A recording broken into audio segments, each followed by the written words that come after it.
In 2025, vibe coding became Collins Dictionary Word of the Year. Platforms that promised being able to build full apps without knowing how to code or any technical knowledge exploded. But here's what they're not showing you. In one of these platforms, 170 apps were completely exposed. Customer data, government IDs, they were all breached. And remember that time where an AI agent almost wiped out an entire database of a company? Yeah, remember that time? That was fun, right? Analysts are now predicting a $1.7 trillion in technical debt by 2027. And I say this all the time. Having worked with almost 50 different companies at this point implementing AI solutions, this is one of the biggest patterns we see all the time. Clients try to use these platforms to try to build a full production app and then realize that there are certain bugs that they just can't figure out how to solve, approach us for help, only to realize they have wasted their entire time because we have to rebuild the whole thing from scratch again. So I can confidently say the vibe coding hangover is coming in 2026. And if you're a business owner thinking you can build a full production app by just talking to ChatGPT, this video could save you from a complete disaster. So in the next 10 minutes, I'll first show you why the vibe coding hype is over in 2026, what it can do and what it can't do, and what will replace it in 2026. If you're new to this channel and don't know who I am, my name is Jaanne, and over the past year, I've been running my own AI agency, Legacy AI. I've been helping 46 different businesses implementing chat, voice, and automation solutions to eliminate their operational bottlenecks so they can focus on the business, not in the business. So, vibe coding is, if you didn't know, basically you don't know anything about software engineering and you don't really know how to code. But because LLM, like ChatGPT, are really good at writing code, or supposedly very good at writing code, by just talking to it, like Claude Code, ChatGPT, you're able to build a full application and you just need to describe, like talk to the ChatGPT,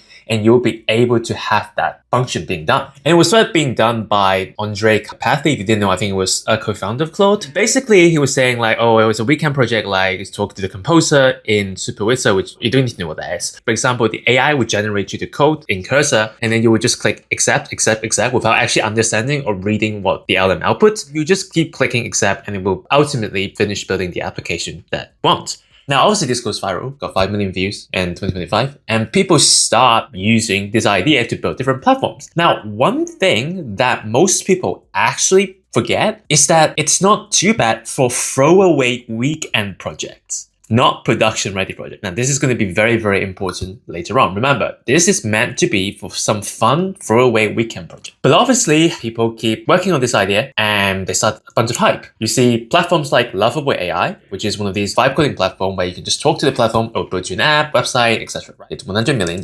Cursor hits $9 billion in valuation. And you have the Base 44 ad, which I'm sure you see it all the time if you're on YouTube, that can build full production-ready applications without knowing how to code at all. That's all the hype that's going on in 2025.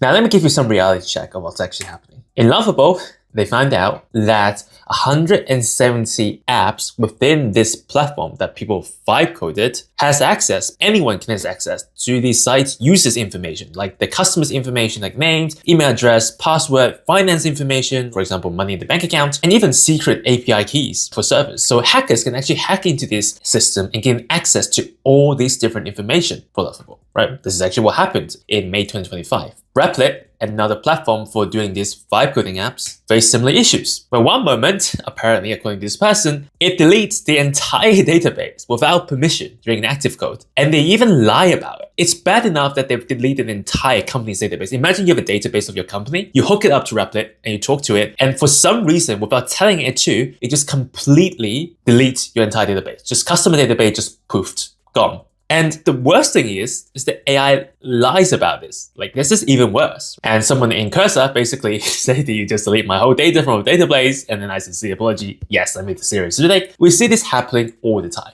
And yeah, it's not as good as you think it is. In reality, according to some stats, 72% of developers who actually work on these applications every day, they did not use just vibe coding in 2025. Meaning in reality, in productions, they don't just talk to ChatGPT, hope for the best, and build some random apps. That's not reality. And more than half of them don't use any coding agents actually, or prefer very simpler AI tools rather than these fancy, lovable, Replit, Bo.new, all these different platforms, right? Just use old traditional coding. And the reason why actually is because of breaches. A lot of these vibe coding apps, as you see earlier, lacks very robust security measures, so making these systems really vulnerable to data breaches that compromise user trust. Just imagine you're a big company, not even big, you have stored customers, like say their payment data or their bank details, personal information, and all of them being breached. How would your user feel about that? Not just that, but also failures. So many projects actually demonstrate that vibe coding often leads to project failures. So basically, they ran into a wall eventually. They keep using this vibe coding, basically just talking to ChatGPT, ran into a wall, hire someone else to fix it. There are literally jobs opening right now for vibe coding cleaning experts to clean up these project failures. That means they have to reinvest more resources into the dev to clean it up and hire actual people to build this app and just waste both time and investment. I told you, like, we see this all the time. Like, there are literally clients who do literally that, bump into some errors, ask us to fix it, and we have to rebuild the whole thing. That's just waste of everyone's time, right? So why does this happen? The LM looks so good. The code seems, it's like magic. Why does it happen though? The first limitation why this happened is the context window ceilings. Every large language model that you see, like ChatGPT, has something called context window. That's the amount of information with the amount of text that can be fed inside an LLM like ChatGPT in a given time. For example, ChatGPT 5.1 might have a 1 million context window. That means that they can only hold 1 million tokens at a time during conversations. Now, because with a lot of these app projects, the code base, what we call code base, basically a place where we store all the different codes for like a specific application, that grows exponentially as it gets more and more complicated, and especially during production-ready applications. There will be a time where it hits the limits of the model. For example, it hits the 1 million tokens for GPT 5.1. That means that the ChatGPT can't actually scan the entire code of your application, meaning that it will miss information that it needs to in order to output the correct code,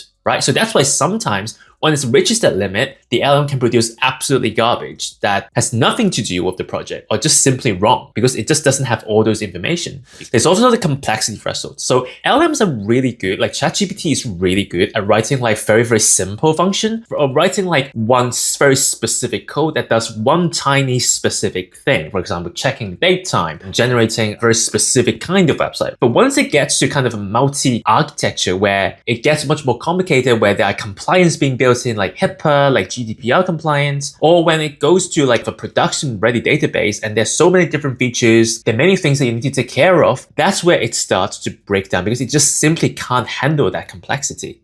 They're not intelligent enough yet. Another big thing is that it has non-deterministic debugging, meaning that because you, as the vibe coder, you don't know what the output is. So you don't actually review the code yourself. You just simply don't understand if the AI actually outputs something right or wrong. Because it might seem to work in the beginning, but there's already small little things that the LM is doing wrong. You just haven't noticed it yet because it doesn't seem to affect the whole application. But someone experienced, someone technical, would go into that code and review them and be like, yeah, that's actually a slight mistake. But once a slight mistake has been made and you just keep clicking accept all in your app, in your vibe coding app, these small mistakes will slowly spiral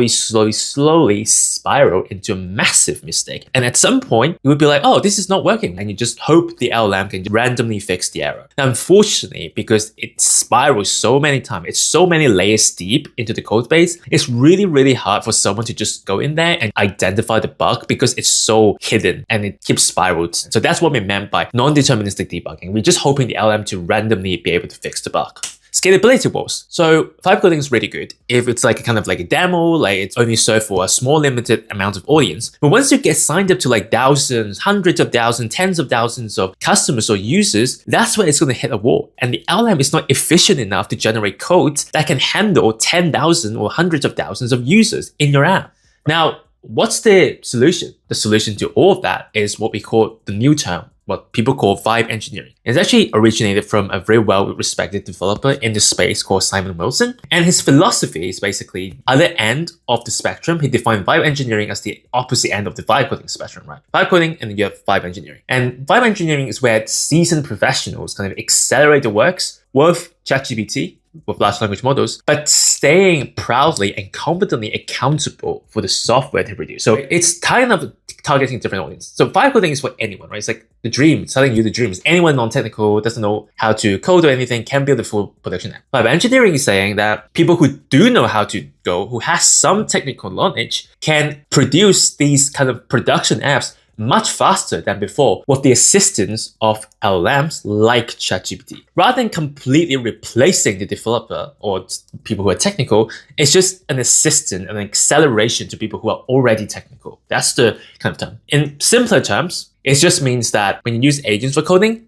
but you're suspicious of 90% of the output. So you go in there and say like, I'm going to assume that the output the LLM just gave me is probably wrong, or wrong in some way. And you try to understand what it means and then try to make it better. That's what vibe engineering is. I got this from AI engineering seminar I think it's really good. I might just link it in the description. He gave a really, really good talk. So what are the features? Like, what does it actually mean? Like, what are the specific advice? So it's creating strong basic building blocks is essential. So it turns out that when you start building any applications, if you just say, build me a medical healthcare app, it's not going to do anything. You need to define at a fundamental level, what are the blocks, what the basic unit of building this app is. And that means develop reusable processes or frameworks that AI can use as a starting point for more complex tasks. So rather than starting from scratch and tell it to just build me an AI app, you start from the simplest case possible. For example, write me a specific function that only does X, Y, and Z. And you tell the AI, this is another function that can do another specific things. This is another function that can do this specific thing. So X, Y, and Z, combining them together, you can then kind of group them together and ask the AI to generate the code for slightly more complex tasks. So you build your ground up from very, very specific to more general, kind of vibe coding space where just build me anything, right? And you need to clearly reference these building blocks in your instructions and be specific about how you want things done. So you need to be extremely specific to how you want the AI to do certain things. And sometimes that means using technical concepts, software engineering concepts for the LLM or ChatGPT to be able to understand you. So this is another great example that I saw in another talk, is that this is the difference. What you see on the left, you can see it's so detailed. It's like, I realized that, don't worry about this. This is a very specific like technical term. So you provide any styles, but you should provide class names so the user can apply the class style to the class. So again, it's really specific and technical concept, and you're explaining that you're teaching the LLM what to do instead and what they're getting wrong. On the right is your general vibe coder who just say, oh, change this entire code base to a specific language, make no mistake. So this is the difference. If you do things on the right, it's probably going to get it wrong. If you do things on the left, you're going to get much, much more accurate responses.